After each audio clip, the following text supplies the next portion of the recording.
So hello students, welcome to Statisticspedia. Now this lecture is all based on the questions or implementation of the concept of evaluation of probabilities with the help of the CDF. तो suppose अगर ये हमें question given है and these are the statements and 4 options are given to you, तो इसका working rule क्या होगा ये हम देखते हैं. जो हमने प्रीवियस लेक्चर में पढ़ा था उसी को एक बार हम रिवाइज कर रहे हैं in the form of the questions. So rule number 1 क्या कहता है? Check at the end points. So first find it out कि हम एंड पॉइंट्स 0 है, 1 है, 2 है, सब पे प्रोबेबिलिटीज निकाल के देखेंगे and we will determine the nature of the random variable. So let's begin with it. So first we will find the probability at x is equals to 0. So we know the formula, that is f of 0 into f of 0 minus.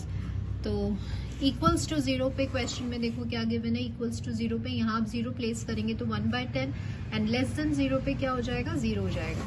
तो answer आपका हो गया 1/10.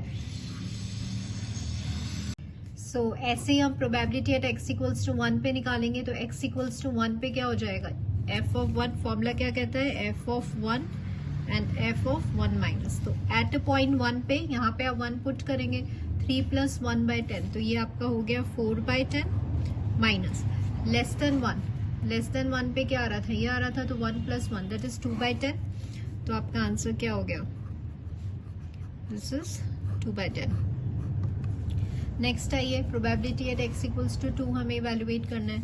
तो it is f of 2 and f of 2 minus. तो at a point 2 पे तो क्या था? 1 था माइनस लेस देन 2 पे यहाँ डालोगे तो 3 प्लस 2 स्क्वायर दैट इज 7/10 हो गया. तो ये हो जाएगा आपका 7/10. तो नेक्स्ट आंसर आपका आ गया 3/10. नाउ एंड पॉइंट्स निकालने के बाद हमारा सेकेंड रूल 2 क्या कहता है?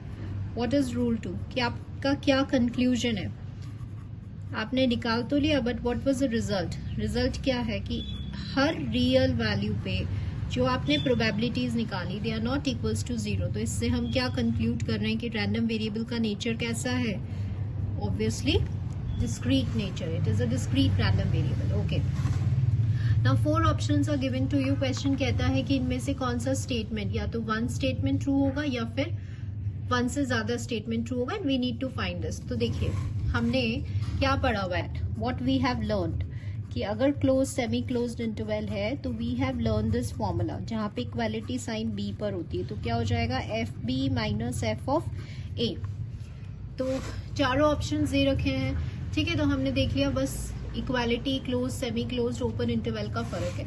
तो हमें तो जो पता है we will apply that. One by one we will evaluate those probabilities. So according to this is f2 minus f of 1. Now what is f2? f2 क्या हो गया? यहाँ पर है ये 1 हो गया minus f of 1. 1 equals to 1 पे क्या हो जाएगा? ये हो जाएगा. तो यहाँ पे क्या हो जाएगा? ये 4/10. तो ये आपका हो गया 6/10. ठीक है, 6/10 मतलब आपका हो गया ये 3/5. This is the answer. तो देखिए 3/5 ये जो आपने जब आपने प्रोबेबिलिटी फाइंड आउट किया तो 3/5 आ रहा है. तो let's check it out. Option में क्या था? 3/5 है. That means this is a correct option. Now ऐसे ही हमें 4 चारों की निकालनी है तो हम चारों की फाइंड आउट कर लेते हैं. जैसे we will find for this. So सबसे पहले तो जो हमें याद है equal point. Now we compare this and this. तो आप देख रहे हैं इक्वालिटी यहाँ पे नीडेड है. अगर नीडेड है तो मतलब उस पॉइंट को हमें ऐड करना है. तो ये आपका आया था 6/10 plus probability at x equals to 1 आप यहाँ निकाल चुके हैं एज 2/10. तो ये आ गया अपना 8/10 या फिर आप इसको कहिए 4/5. ठीक है, सो लेट्स देख लेते हैं. जब दोनों इक्वालिटी थी तो 4/5. Again this is answer. Now next देखते हैं. So what we know, just write it down that. Now compare this and this. यहाँ पे बिल्कुल सही है. यहाँ पे इसको इक्वालिटी साइन नहीं चाहिए. अगर नहीं चाहिए तो ऑब्वियसली वी विल सब्ट्रैक्ट.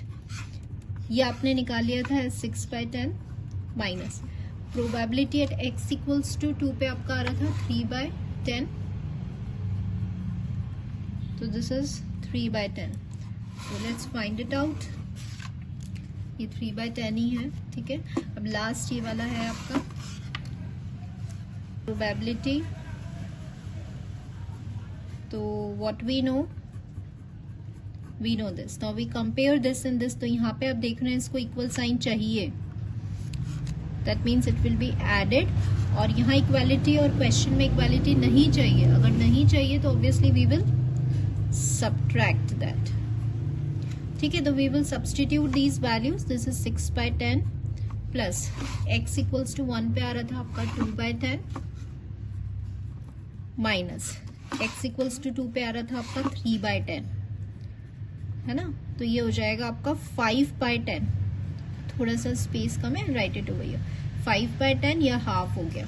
तो जस्ट फाइंड इट आउट, ठीक है।